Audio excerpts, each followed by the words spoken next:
Lapu-Lapu City Hospital midasig sa mga adunay reklamo o baka sugyot kalabot sa kasinatian niini sulod sa hospital ug sa mga hospital staff sa pagbisita sa ilang Patient Satisfaction Office nga nahimutang sa ground floor at bang sa Medical Records Department. Ang maong panawagan gipost sa social media page sa Tambalanan kagahapon ug giuluhan nila kini og kasinatian mo paminawon ko.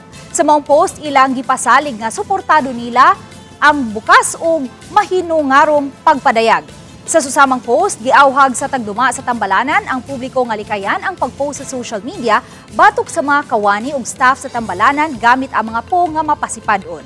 Ilang gipasalig nga moabag sila aron masiguro nga mahatag ang labing maayong serbisyo sa mga pasyente. Giswayan sa RTV Balitang Bisdak pagkuha ang habig sa hospital administrator kabahin sa ilang post apan wa pa kini giluwatang pamahayag.